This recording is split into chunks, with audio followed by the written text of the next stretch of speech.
অসমৰ দুৰ্যোগৰ সময়ত সদায় ৰাইজৰ কাষত আছিল জুবিন গাৰ্গ। জুবিনৰ আদৰ্শেৰে আমিও দুৰ্গত ৰাইজক সহায় কৰিবলৈ চেষ্টা কৰিছোঁ। 4 দিন ধৰি কলাগুৰু আৰ্টিষ্ট ফাউণ্ডেশ্যন জুবিন ফেন ক্লাবে বানাক্ৰান্তক সহায় কৰি আছে। ভিতৰুৱা স্থানলৈ গৈ আমাৰ সদস্যসকলে সাহায্য আগবঢ়াইছে। আৰ্তজনক সহায়ৰ বাবে আমাৰ এই প্ৰচেষ্টা অব্যাহত থাকিব। 3 আগষ্টত আমি পুনৰ উজনি বানাক্ৰান্তক সহায়ৰ বাবে যাম।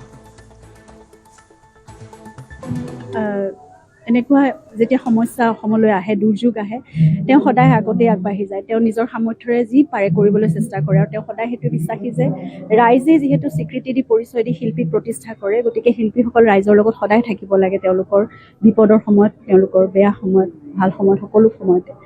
গতিকে তেওঁৰ আদৰ্শ যি দেখিছিলোঁ বা তেওঁ যেনেকৈ কাম কৰিছিলে দেখিছিলোঁ, তেওঁ ৰাস্তালৈ ওলাই আহে, বান সাহাৰ্য তেওঁ সংগ্ৰহ কৰে আৰু নিজেই সোমাই যায়গৈ তেনেকুৱা স্থানবোৰত আৰু তেওঁ যি পাৰে সহায়ৰ হাত বা এষাৰি মাত দিবলৈ তেওঁ চেষ্টা কৰে। আৰু সেইখিনি আমিও চেষ্টা কৰিছোঁ। যোৱা 4 দিন ধৰি আমাৰ কলাগুৰু আৰ্টিষ্ট ফাউণ্ডেশ্যন, জুবিনৰ যিটো কলাগুৰু আৰ্টিষ্ট ফাউণ্ডেশ্যন তেওঁৱে প্ৰতিষ্ঠা কৰা Kalaguru artist foundation, Zubeen Garg fan club আৰু যোৰহাট সদৌ অসম জুবিন গাৰ্গ ফেন ক্লাব আৰু যোৰহাট ফেন ক্লাবে মিলি এতিয়াও উজনিত যোৰহাট, নাজিৰা, শিৱসাগৰ ইত্যাদি ঠাইত তেওঁলোক একদম ভিতৰুৱা স্থানবোৰত এতিয়াও সোমাই আছে। আজি 4 দিন ধৰি তেওঁলোকে বান সাহাৰ্য দিবলৈ চেষ্টা কৰিছে, মানুহখিনিৰ কাষত থাকিবলৈ চেষ্টা কৰিছে আৰু এই প্ৰচেষ্টা অব্যাহত আছে।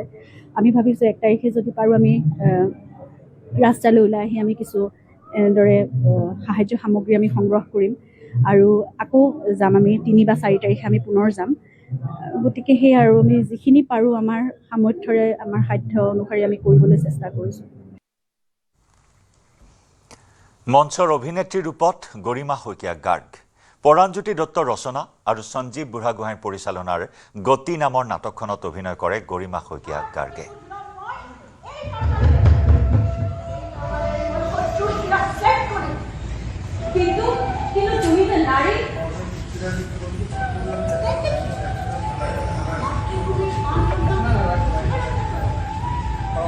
মাতৃভূমি